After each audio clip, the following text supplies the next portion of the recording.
Hi అండి. ఈరోజు అయితే పాలు అయితే ఇరిగిపోయాయని చెప్పాను కదా, ఇంక ఇవైతే పాడేయకూడదు అనుకున్నాను అనమాట. ఇంకా ఇంతకు ముందు అయితే రెండు సార్లు పాలు ఇరిగిపోయినాయి, పడేశాను.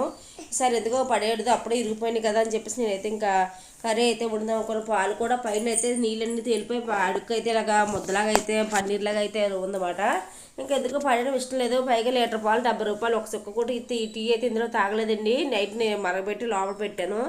మార్నింగ్ టీ పెట్టుకుని విరిగిపోయింది కదా, ఇంకెందుకు 70 రూపాయలు అని చెప్పేసి నేనైతే వేస్ట్ చేసుకున్నాను. ఎందుకని చెప్పేసి నేనైతే చాలాసార్లు ఈ కర్రీ అయితే ఉండానండి యూట్యూబ్లో. ఇంతకుముందు ఎప్పుడో స్టార్టింగ్లోనైతే ఒక 2 ఇయర్స్ బ్యాక్ ఎప్పుడో పెట్టాను, స్టార్ట్ చేసిన కొత్తలోనైతే. అప్పుడు కర్రీ అయితే ఉండండి. ఇది నా డెలివరీ అయినప్పుడు కూడా, మనం డెలివరీ అయినప్పుడు కూడా మనం తినొచ్చండి.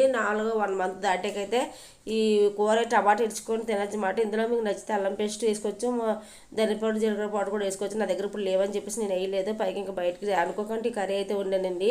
పాలు ఇరిగిపోయినాయి కదా, మా అత్తయ్య గారు ఉల్లిపాయ మొక్కలు పోస్తున్నారు కదా, నేనైతే ఉల్లిపాయ మొక్కలు పులుసు పెట్టాను. అదైతే వీడియో పెడతాను రెస్టారెంట్లో అయితే కనుక. అదైనా ఉల్లిపాయ మొక్కలు పోస్తుంటే ఒక ఉల్లిపాయ ఎక్కువ కొంచెం పాలు పడేయడం ఎందుకని నంచుకోవడానికి బాగుంటుందని చెప్పేసి ఇలాగైతే ట్రై చేశానండి.